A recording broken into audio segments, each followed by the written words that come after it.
Hi mga kamarites, yung ulam ko, ano ginawa ko lang dyan, inano ko sa tubig, nilagyan ko ng konting suka, nilagyan ko ng bechin, bawang, tapos pinatuyuan ko.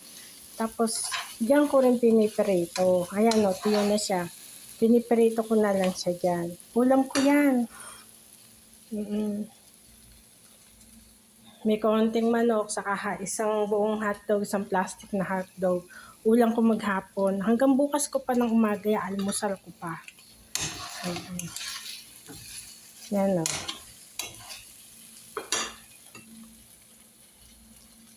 Tinitigan ko. Gusto ko pritong-prito. Sinubukan ko yung hotdog, sinama ko dati. Yung hotdog, piniprito ko lang.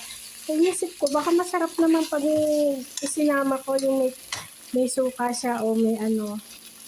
Hindi ko lang alam kung masarap siya. Try ko lang. Pag masarap siya, di ganyan na gagawin ko. Oh, ayan na. Ulam ko yan. Mamaya, saka bukas. Almusal ko bukas. Yan. Di ko lang alam kung masarap tong hotdog sa ginawa ko. Tignan ko, sinama ko, pinakuluan ko sa tubig na may suka, may bechin, may asin. Tapos nung natuyo, paprito, ay, nahulog pa. Tapos yung mantika, ilasama ko doon, sasabaw ko sa kanin, di ba? Simpleng luto. Pang mabilisan, gawa ng maraming trabaho. Sasama ko yung bawang.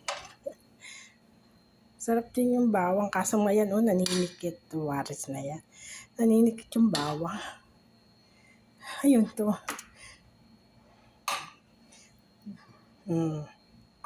Tapos ilalagay ko yung mantika. Ano kaya? Success kaya yung aking hotdog? Yung manok, lagi kong ganun ginagawa, masarap. Ewan ko lang yung hotdog. Kung success siya. Para isang lulutuan na lang. Tinatamad eh. Pwede habang nagluluto, may nakakagawa pa ng iba. Ayan na.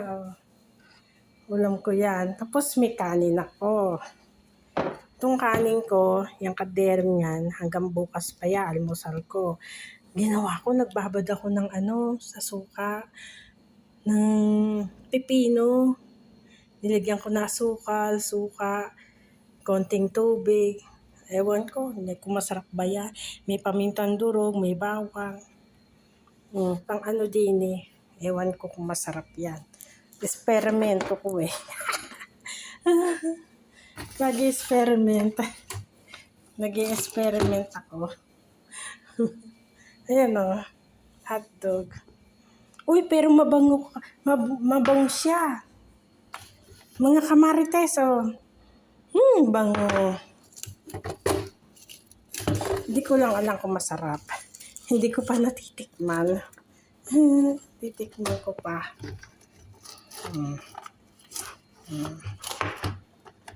Ito yung plastic ko. Siyang inaano ko. Mainit kasi ayaw mainit kasi. Ay, hindi ito yung aking niluto. Ayun, nakakain na sila. Ayun pa, sa oven, hindi pa ubos kasi hindi pa nakakakain sila lahat. Magpupunas ako sa kusina. Pagkapunas ko, sasampan na sa kwarto. Ang dami kong labahin. Sige na, bye-bye na.